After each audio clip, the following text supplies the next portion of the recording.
할렐루야. 우리 옆에 분들의 믿음으로 선포합시다. 사랑하고 감사합니다. 사랑하고 감사합니다. 늘 제가 생각하는 거지만 한 번에 끝낼 수 있는 것을 여러분들은 두 번 하시는 것 같아요. 환하게 웃으시면서 마음을 담아서 다시 한번 사랑하고 감사합니다. 사랑하고 감사합니다. 아멘. 어느 한 고아원에서 자란 소년이 있었다고 해요. 그가 어느 날 이제 미국에서 한 초청장에 도착하게 되는데, 이 소년을 후원하던 미국 교회 한 부부가 보낸 초청장이었죠. 그 속에는 미국까지 가는 배표까지 포함이 되어 있었어요. 근데 이 소년은 고민이 있었죠. 어떤 고민이 있냐면, 너무 가난하니까 미국까지는 가기는 가는데 그 두어 주간 동안 뭘로 허기를 채워야 되는지, 그 두 주간 동안 뭘로 허기를 채워야 되는지에 대한 고민이 있었던 거죠. 결정을 해요. 뭘 결정하냐면, 삶은 계란 몇 개를 가져가겠다. 그리고 생쌀 아시죠? 이 생쌀을 봉지채 가져가서 가는 도중에 이렇게 비벼서 먹어야겠다, 이런 생각을 한 거죠. 근데 이제 미국에 이제 거의 도착을 할 때였어요. 이 친구는 아마도 삶은 계란은 이미 빨리 끝났을 것이고, 이 생쌀을 비벼가면서 계속 그 생쌀로 한 끼 한 끼를 해결하고 있을 때 도저히 이 배고픔의 문제를 해결할 수가 없는 거예요. 그래서 식당 안을 기웃거리게 되는데, 그때 승무원이 다가와서 묻습니다. 얘야, 너 여기서 뭐 하는 거니? 이 소년이 대답해요. 저 배가 너무 고파요. 너무 고파서 지금 이렇게 나와 있는 거예요. 그러니까 이해가 되지 않는 듯이 다시 묻습니다. 야, 그러면 들어가서 밥을 먹으면 되지. 근데 왜 그러니? 그랬자 이 소년이 속상한 듯이 이렇게 말을 하죠. 저도 그러고 싶죠. 그런데 저에게는 돈이 없어요. 그래서 승무원이 깜짝 놀라서 말합니다. 아니, 무슨 소리야? 네가 가진 그 배표에는 미국까지 가는 식비가 포함되어 있는 거야. 그러니까 그걸 모르고 이 아이는 배고픔과 싸웠던 거죠. 믿음 사용 설명서라는 책에 나오는 이야기인데, 자, 여러분, 이걸 우리의 신앙에 한번 적용해 볼게요. 여러분, 하나님께서 저와 여러분들에게 십자가 대속의 특별한 은혜, 그 은혜를 선물로 주셨습니다. 그 은혜로 우리가 거듭났고요, 성령의 내주하심을 경험하며 날마다 성령 충만함 가운데 살아갈 길이 열렸어요. 하나님 나라의 상속자가 되어서 날마다 풍성한 능력과 날마다 풍성한 소망 안에 우리는 그렇게 기쁨 가운데 살아가게 되는 거죠. 이 모든 게 다 은혜로 그냥 거저 주어진 거라는 거예요. 믿으십니까? 그러면 당연히 그런 우리의 삶에는 기쁨이 넘쳐야 돼요. 희망이 가득해야 돼요. 어디를 가든지 감사가 흘러 넘쳐야 되죠. 근데 실제로 그렇습니까? 아니죠. 기쁨과 감사와 희망이 넘치기보다는 오히려 그 반대로 슬픔 가득하고 절망 가득하고 늘 모든 것들이 불만족함으로 가득한 것, 그게 우리의 인생이더라는 거예요. 뭐가 문제일까요? 여러분, 왜 우리는 거듭났음에도 불구하고 거듭난 자답게 성령의 내주하심 가운데 하나님 나라의 그 풍성한 능력과 소망을 우리의 삶 가운데 누리지 못하고 살아가는 걸까? 그 이유는요, 우리가 그 모든 것을 누리는 방법을 잘 모르기 때문에 그래요. 잘만 훈련받으면, 잘만 습관이 되면 그걸 누리는 방법을 알 수 있는데, 그러니까 거룩을 향한 연습을 안 하다 보니까, 바쁘다는 핑계로, 힘들다는 이유로, 내 안에 있는 게으름의 문제 때문에, 나는 잘하고 있다라는 그 교만함의 착각 때문에 우리는 주 안에서 누려야 될 기쁨과 희망과 감사를 온전히 누리지 못하고 살아갈 때가 많이 있다는 거죠. 그런 우리를 불쌍히 여기셔서 바울을 통해 우리 주님은 이렇게 말씀하십니다. 디모데전서 4장 7절 말씀을 우리 함께 읽습니다. 시작. 경건에 이르도록 내 자신을 연단하라. 다시요. 시작. 경건에 이르도록 내 자신을 연단하라. 아멘. 여러분, 여기서 연단하라라는 이 단어는요, 벌거벗고 연습한다라는 거예요. 무슨 말이냐면, 거추장스러운 의복이 있어요. 거추장스러운 짐과 생각과 걱정과 염려와 불안, 이 모든 것들을 벗어 던지라는 거예요. 다 벗어 던지고 반복해서 하나님 앞에 서기를 훈련하고 또 훈련해야 된다라는 거죠. 사랑하는 여러분, 우리가 매 순간마다 매일같이 우리 인생의 거추장스러운 의복과 짐과 생각과 걱정과 근심과 염려를 다 벗어던지기로 훈련하면, 그러면 반드시 거룩에 이르는 훈련의 열매, 사랑과 기쁨과 희망과 감사가 저와 여러분의 삶에 넘치게 될 줄로 믿습니다. 날마다 그것들이 우리를 기쁨으로 인도할 줄로 믿습니다. 한 번 더 이렇게 선포합시다. 옆에 분들이 가는 거예요. 저는 제가 알아서 할게요. 여러분들 옆에 분들이 선포합시다. 경건의 연습을 두려워하지 맙시다. 한 번 더 인사할 때에 거룩을 습관화합시다. 우리는 지금 그걸 하고 있잖아요. 오늘 네 번째인데요, 이 거룩에 이르는 네 번째 습관, 본문은 이렇게 말을 합니다. 우리 7절 말씀을 함께 읽습니다. 시작. 사람이 무엇으로 심든지 그대로 거두리라. 아멘. 자연의 법칙이죠. 여러분 잘 생각해 보세요. 오늘 우리가 콩을 심었어요. 그러면 뭐가 열매로 거둬들여야 정상이죠? 팥을 심었어요. 뭐가 거둬들여야 돼요? 좋은 걸 심었어요. 어떤 열매? 좋은 열매. 나쁜 걸 심었어요. 어떤 열매? 나쁜 열매. 이게 자연의 법칙이죠.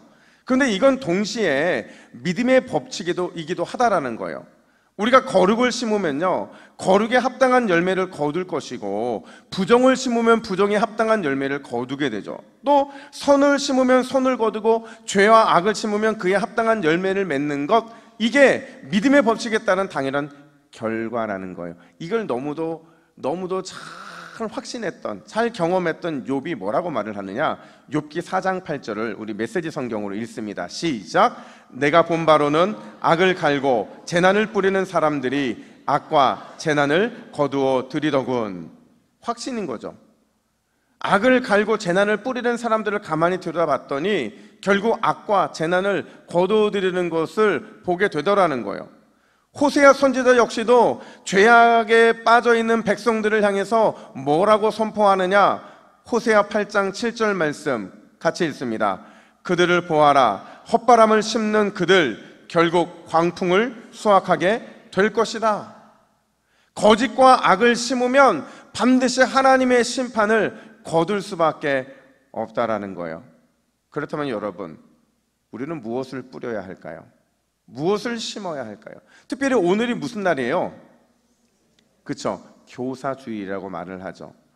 아마 오늘 예배하는 대부분의 성도님들이 과거의 교사이거나 현재 교사이거나 미래의 교사하실 분들일 겁니다. 아니, 우리 신분적으로 보면 여러분, 부모는 자식들의 교사이고, 또 어디를 가든지 무엇을 하든지 우리 그리스도인들은 이 가르치는 사역, 교사의 사역을 감당하지 못할 사람들이 없거든요. 특별히 그런 우리가 유일하게 최고의 스승으로 모시는 분이 누구예요? 예수 그리스도시죠. 그분을 믿고 따르는 교사라고 한다면 과연 저와 여러분들은 무엇을 심고 무엇을 뿌리는 인생이 되어야 하는 걸까요? 무엇을 심는 일에 우리가 제대로 훈련받고 그것을 거두기까지 어떤 좋은 습관을 연습하고 또 연습해야 되느냐? 첫 번째래요. 따라합시다. 성령을 따라 심읍시다. 다시요. 성령을 따라 심읍시다. 성령을 따라 심는 그 좋은 습관이 우리에게 훈련이 되어져야만 한다는 거죠. 8절을 볼까요?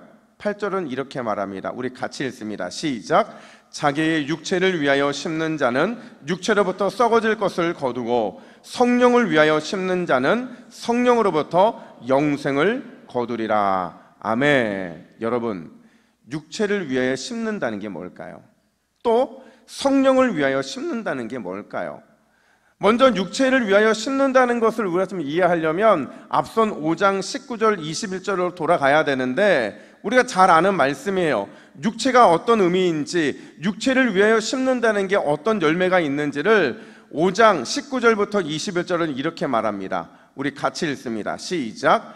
육체의 일은 분명하니 곧 음행과 더러운 것과 호색과 우상숭배와 주술과 원수 맺는 것과 분쟁과 시기와 분냉과 당짓는 것과 분열함과 이단과 투기와 술취함과 방탕함과 또 그와 같은 것들이라. 아멘. 여러분, 여기서 바울이 육체의 일이라고 말할 때 이 육체는요, 이 피지컬, 우리 몸을 의미하는 게 아니에요. 아담으로부터 물려받은 타락한 성품, 거듭나지 않은 우리의 본성, 죄에 너무나도 익숙한 옛사람, 바로 이게 바울이 말하고 있는 육체인 거죠. 중요한 건 우리가 그 거듭나지 않은 본성대로 살아가면 타락한 성품, 죄에 익숙한 옛사람의 씨를 뿌리며 살아가게 되면 어떤 열매를 맺게 되느냐? 음란이래요, 부정이래요, 호색, 우상숭배, 주술, 원수매즘, 분쟁, 시기, 분냄, 당지음, 분열, 이단, 투기, 술취함, 방탕이래요. 총 몇 가지인 줄 아세요? 15가지입니다. 이 15가지나 되는 더럽고 지저분한 이 부정의 열매들이 거듭나지 않은 본성의 씨를 우리가 심을 때마다 열매로 맺혀지게 될 것이라는 것을 말하고 있는 거죠. 근데 놀라운 건 뭐냐면 지금 바울이 나열하고 있는 이 목록들이요, 특징이 있더라는 거예요. 어떤 특징이 있느냐? 잘 보세요. 8가지만 제가 뽑아내는데 음행, 원수매짐, 분쟁, 시기, 당지음, 분열, 투기, 방탕함. 어떤 공통점이 있을까요? 이 8가지는요 절대로 혼자서는 지을 수 없는 거라는 거죠. 혼자 뿌리는 게 아니라 함께 뿌릴 때 나타나는 증성이다라는 거죠. 그러니까 관계라는 거예요. 그냥 관계가 아니라 이걸 심음으로 인해서 발생하게 된 깨어지고 어그러지고 망가지고 파괴된 관계, 이게 육체의 소욕, 타락한 성품의 씨를 심는 인생마다 나타나는 열매더라는 거죠. 그리고 이 열매들을 들여다봤더니 이 부정한 열매들 속에는 뭐가 있느냐? 늘 자기 중심적으로 생각하는 내가 있더라는 거죠. 늘 나를 외치고 나만을 위해 살아가는, 그래서 결국에는 모든 관계들이 파괴되고 있는 그 현상의 열매들이 맺혀지게 되더라는 거죠. 최근에 어떤 한 분이 저한테 상담을 요청했어요. 저희 교회 분이 아니세요. 그분이 무슨 말씀을 하시냐면 본인이 다니는 교회가 너무 힘들다는 거예요. 늘 싸우고 늘 서로를 비방하고, 그러니까 좋은 것이 하나도 없더라는 거예요. 그래서 몇 년을 참았대요. 변하겠으려니 하고 참았는데 안 되더라는 거죠. 그래서 제가 뭐라고 했느냐? 못 참겠으면 우리 교회 오세요. 근데 그분이 대답은 안 하셨는데, 근데 그 눈빛 속에 교회를 사랑함이 너무 가득한 거예요. 근데 제가 뭐라고 말씀드렸냐면, 집사님이 먼저 좋은 걸 심어보세요. 비방할 때 그 비방과 다른 것을 심어보시고, 분쟁할 때, 당지어질 때, 분열할 때 하나됨의 사랑을 심어보세요. 그러면 그 심은 것이 반드시 좋은 열매로 나타나게 될 거예요. 제가 이렇게 권면을 드렸어요. 그리고 만약에 심었는데도 안 나타난다, 열매가 없다, 그러면 그때 다시 저희 교회로 오시라고 제가 말씀을 드렸죠. 바로 그거예요.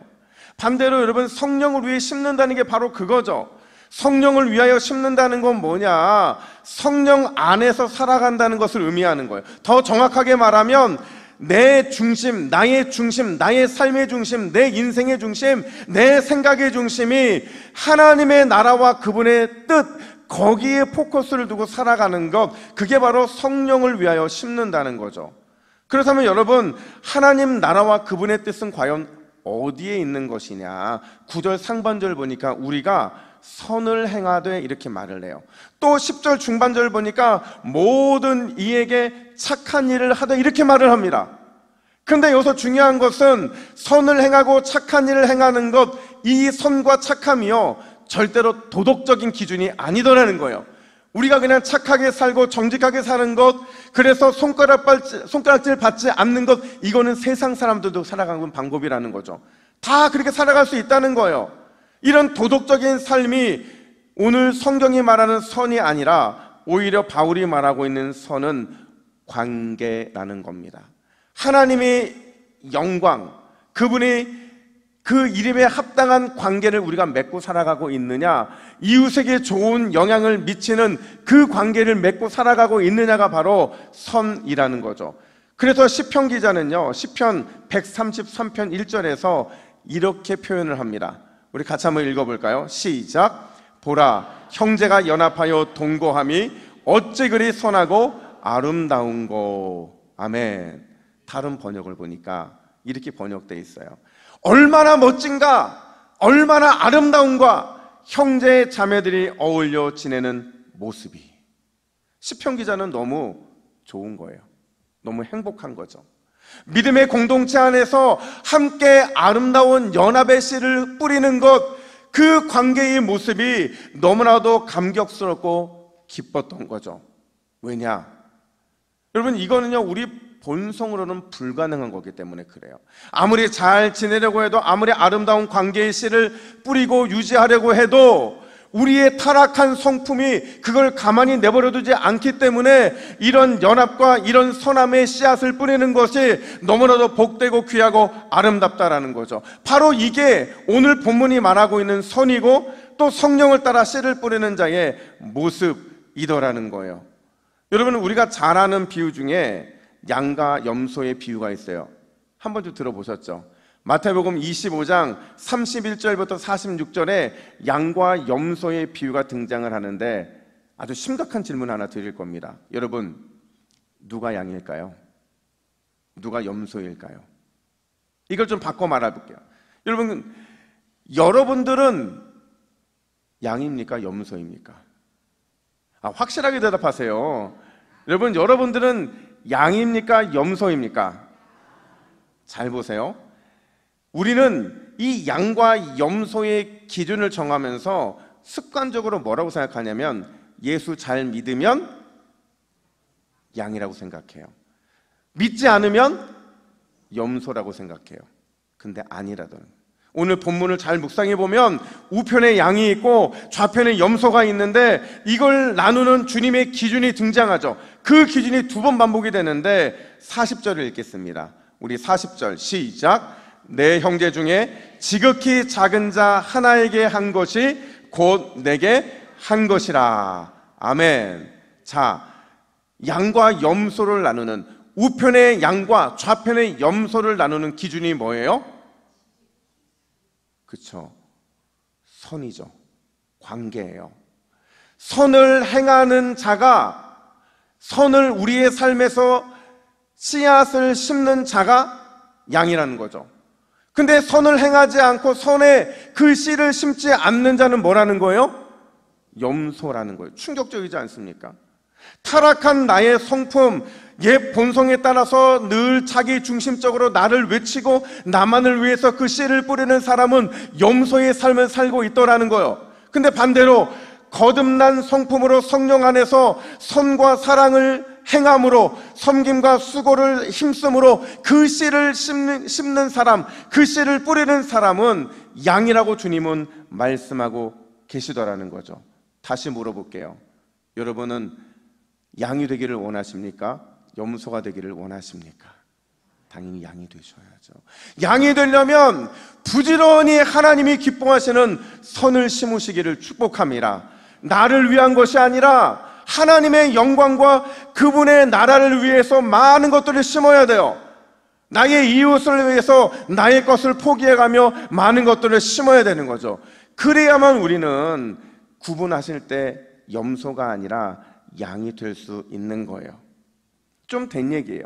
제가 부산에 오고 나서 얼마 안 있을 때 어떤 목사님들이 밥 사주겠다고 저를 부르시더라고요. 그 중에 몇 분은 제가 아는 분이지만 나머지는 제가 모르는 분들이셨어요. 근데 이제 어떤 한 목사님이 처음 보는 자리인데 저한테 이렇게 묻는 거예요. 목사님 교회가 부산 어디에 있어요? 이렇게 묻는 거죠. 그러니까 저는 자랑스럽게 예, 소동에 있어요. 그랬더니 그분이 갑자기 이렇게 말씀하시는 거예요. 아이고 목사님, 힘든 지역에서 목회하시네요. 근데 제가 이 말을 듣고 기분이 좀 상하는 거예요. 너무 마음이, 자존심이 상하는 거예요. 그래서 제가 뭐라고 말씀드렸냐면, 목사님, 제가 담임 목회한 지는 얼마 안 됐지만 힘든 지역이 어디 있어요? 힘 안 든 지역은 또 어디 있어요? 목사님 아시듯이 이 목회는 지역에 상관없이 다 힘들잖아요. 그랬더니 그분이 하시는 말씀이 다 안다는 듯이 그래도 목사님 목회하기에 덜 힘든 곳은 있어요 이러시더라고요.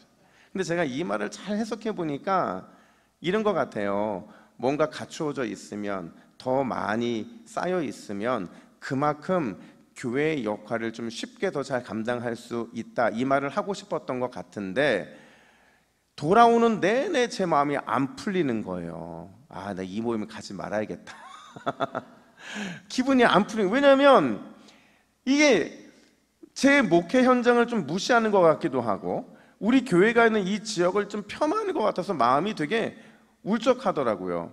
그래서 제가 이 차에서 내리기 전에 제가 이렇게 잠깐 기도했던 기억이 나요. 정확하게 기도했던 기억은 기억이 안 나는데 아마 이렇게 기도했던 것 같아요. 하나님, 누가 뭐라 해도 우리 교회가 더욱 성령으로 씨를 뿌려서 모두가 흠모할 만한 그런 열매 가득한 교회가 되게 해 주옵소서.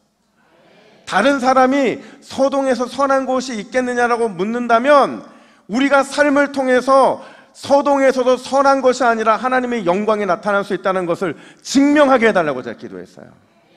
여러분 제 기도에 동의하십니까? 우리 하나님께서요, 저와 여러분들을 날마다 성령을 따라 심고 뿌리는 좋은 습관 가진 교회로 반드시 사용해 주시를 믿으시기를 축복합니다. 육체를 따라 심는 그 씨를 뿌리는 왼편의 염소가 아니라 성령을 따라 날마다 씨를 뿌리는 하나님이 높이 들어 올려 사용하시는 오른편의 양이 될 줄로 믿습니다. 그렇다면 여러분, 이게 저절로 되지 않아요. 여러분들의 시간과 여러분의 생명과 여러분의 재능과 여러분의 능력과 여러분 안에 있는 소유를, 이 모든 것을 성령에 따라 사랑의 씨와 소망의 씨로 날마다 더욱 뿌려야 한다라는 거죠.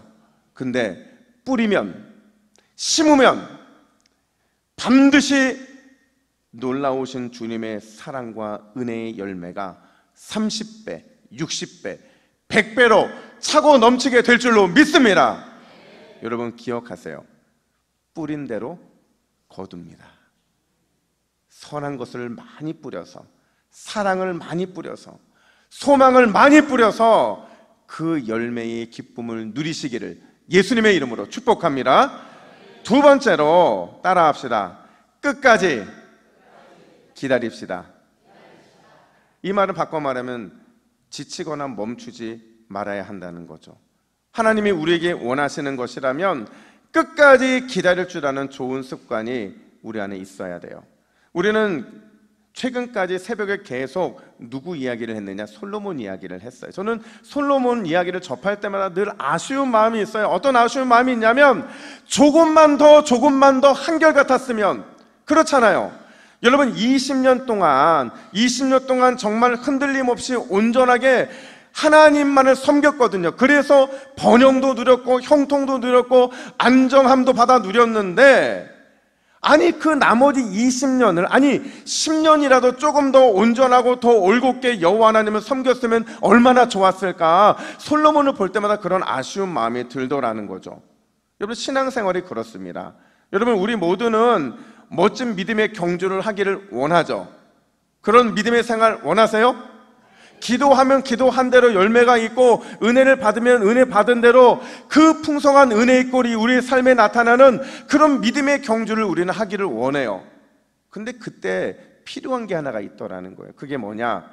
따라합시다. 지속성. 꾸준히 흔들리거나 지치거나 멈추지 않고 끝까지 하나님 편에 서는 그 지속성이 우리를 성숙하게 만들고 우리를 성장하게 만들기 때문에 그래요. 비단 성경에 등장하는 믿음의 선배들 뿐만이 아니라 교회사에 등장하는 수많은 영적인 거인들, 그들 모두에게는 한 가지 특징이 있는데 모두가 다 인내로서 승리한 사람들이더라는 거예요. 그 대표적인 게 아마 기도의 어머니라 불리는 모니카라는 여인일 겁니다. 그녀는요, 아들 때문에 너무 골치 아팠어요.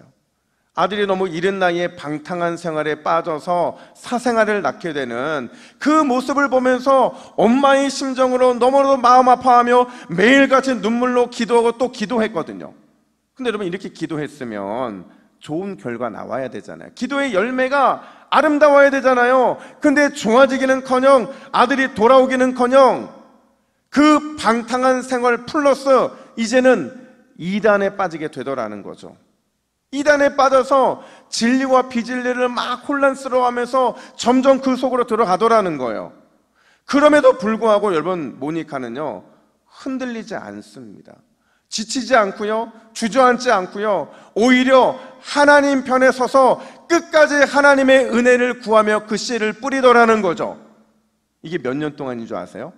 자그마치 14년 동안. 14년 동안 방탕한 아들을 봐왔고 14년 동안 이단에 빠지는 모습을 보면서도 끝까지 하나님의 은혜를 구하며 씨를 뿌리는 모습을 보이더라는 거예요. 그랬더니 그 결과가 뭐냐면 초대교회의 위대한 교부라고 하는 어거스틴이라는 그 교부의 탄생이 지금 우리의 신앙의 가장 중요한 기초인 그 신앙이 탄생하게 되더라는 거죠. 오늘 본문에서 바울은요, 우리가 좋은 것을 심을 때, 성령을 따라 사랑과 소망의 씨를 뿌릴 때 반드시 기억해야 될 것이 있다, 이렇게 말을 해요. 그게 뭐냐? 9절 말씀을 보세요. 우리 9절을 함께 읽습니다. 9절 시작. 우리가 선을 행하되 낙심하지 말지니 포기하지 아니하면 때가 이름에 거두리라. 다시요, 시작. 우리가 선을 행하되 낙심하지 말지니 포기하지 않으면 때가 이름에 거두리라. 아멘. 여러분, 여기서 낙심하다라는 단어는요, 지친다는 거예요. 실증을 낸다는 거죠.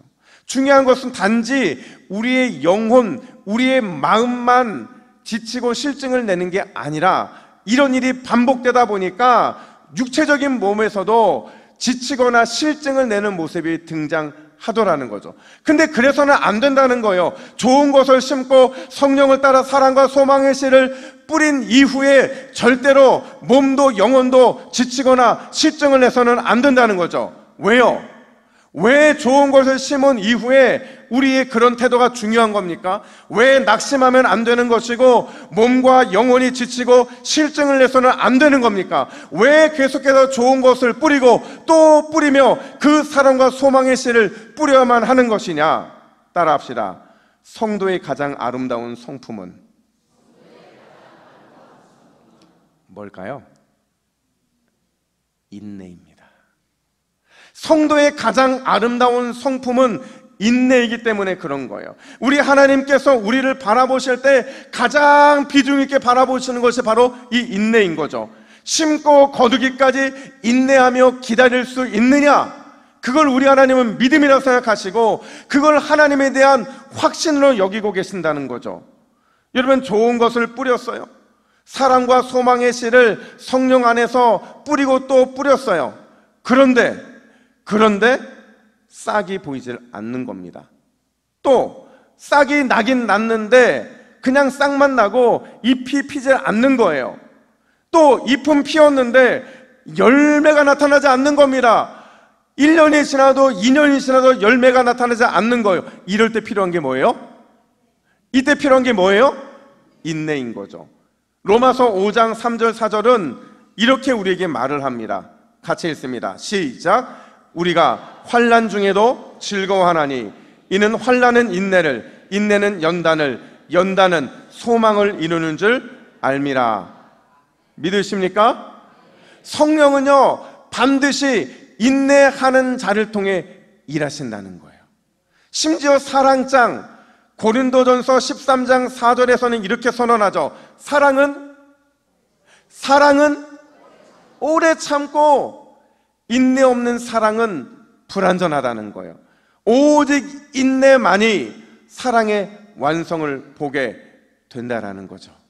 그렇다고 한다면 사랑하는 여러분, 날마다 인내하시기를 축복합니다. 그 열매를 거두기까지 기다리시기를 축복합니다. 제가 이전 교회에서 많은 목사님들, 많은 동역자들한테 늘 안타까움의 대상이었어요. 얼굴이 못생겨서 안타까웠겠습니까? 뭐 능력이 없어 안타까워. 물론 그런 면도 있었겠죠. 근데 뭘 안타까워했냐면 저는 타이밍의 은혜가 별로 없대요. 무슨 얘기인지 잘 보세요. 여러분, 부목사 때 교회에서 사역을 할 때 누구의 가장 인정을 받으면 행복할까요? 하나님이죠, 하나님. 근데 하나님을 인정하는 사람은 반드시 누구에게 인정도 받느냐? 그 교회 담임 목사님한테 인정을 받아요. 근데 제가요, 그 교회 사역을 한 2년 정도 이 타이밍의 은혜가 너무 없었어요. 어떤 일이 있었냐면, 그 교회는 다락방 신방이 직장인들이 늦게 끝나는 곳들이 많다 보니까 새벽 12시, 1시, 2시까지도 저는 4시까지도 신방을 해봤거든요. 마지막 집이 2시 반에 들어갔어요. 근데도 그 신방을 사모하며 기다리고 있는 분들이 계셔서 그렇게 신방을 하고 돌아왔는데, 여러분, 다음 날도 사역을 해야 되잖아요. 새벽 예배에 갈 수 있겠어요? 못 가겠어요? 유일하게 빠진 날이었을 거예요. 근데 그날 기가 막히게 담임 목사님이 교육자들 출석 체크했어요. 이게 한두 번이 아니었어요. 제가 온 날은 출석 체크도 하지도 않아요. 근데 제가 늘 빠지는 날만 출석 체크를 하는 거죠. 타이밍의 은혜가 없어요. 함께 열심히 행사를 준비해요. 막 늦은 시간까지 이것 짜고 이것 계획하고 막 하다가 제가 아주 잠깐 화장실 갑니다. 한 2분 정도밖에 되지 않는. 그리고 잠깐 머리를 식히려고 잠깐 나가 바람 쐬고 오는 그 10분 동안에 누가 오실까요? 주님은 오지 않으세요? 담임 목사님이 오셔가지고는 양혁수 목사 어디 있냐고. 타이밍이 없어도 그렇게 없는 거예요. 그러면서 야, 이 목회는 타이밍인데 왜 이렇게 타이밍의 은혜가 없냐고 늘 제 동역자들이 걱정을 했어요. 근데 여러분, 이런 일들이 반복되잖아요. 마음과 몸이 허탈하고 속상할 뿐만 아니라 하기 싫어져요. 내가 이렇게 열심히 한들 뭐 하나? 내가 이렇게 한들 뭐 하나? 이런 마음이 드는 거죠. 근데 놀라운 게 뭐냐면, 여러분, 사람의 눈에는 띄지 않을 수 있어요. 지금 당장 그게 드러나지 않을 수 있어요. 타이밍의 은혜가 안 맞을 수 있어요. 그럼에도 누구는 다 보고 계실까요? 하나님은 다 보고 계시더라는 거죠. 허탈하고 속상해도 아무리 하기 싫어도 끝까지 그 자리를 지키면, 그 씨앗을 심으면 반드시 하나님께서는 보상해 주실 줄로 믿습니다. 여러분, 제가 걱정해 주던 분들보다 제일 오래 사역했어요. 그분들 다 나가시는 동안에 저는 늦게까지 사역을 했거든요. 바로 그거예요. 시편 126편 6절은 이렇게 말을 합니다. 우리 같이 읽습니다. 시작. 울며 씨를 뿌리러 나가는 자는 반드시 기쁨으로 그 곡식단을 가지고 돌아오리라. 아멘. 여러분, 씨를 뿌리러 나가는데 왜 울까요? 왜 울까요? 타이밍에는 은혜가 없어서 그런 거예요. 아무리 열심히 뿌려도 열매가 보이지 않으니까 울 수밖에 없는 거죠. 그런데 주님은 반드시 우리에게 약속해 주세요. 뿌리러 나가면, 그래서 뿌리면 반드시 무엇으로 곡식단을 가지고 돌아온대요? 기쁨으로. 이 기쁨은 하나님만이 주실 수 있는 기쁨입니다. 여러분, 비록 결과가 보이지 않더라도, 그게 더디 이루어지더라도, 그래서 울며 씨를 뿌릴 수밖에 없어도, 그럼에도 뿌리고 인내하며 기다리면 그 기다리는 자들에게 반드시 기쁨의 거둠을 허락해 주실 줄로 믿습니다. 은혜의 거둠을 우리의 삶에 부어 주실 줄로 믿습니다. 믿음 없는 분 중에 이렇게 묻는 분이 계실 거예요. 만약 뿌렸는데, 좋은 것 많이 뿌렸는데 나쁜 열매 생기면, 열매 없으면 어떻게 해요? 그거는 하나님이 하실 거예요. 약속하신 하나님이 반드시 그럼에도 불구하고 아름다운 열매로 저와 여러분의 삶에 허락해 주실 줄로 믿습니다. 이번 한 주도 성령을 따라 열심히 심고 인내로 기다림으로 최고의 것을 받아 누리시기를 예수님의 이름으로 축복합니다.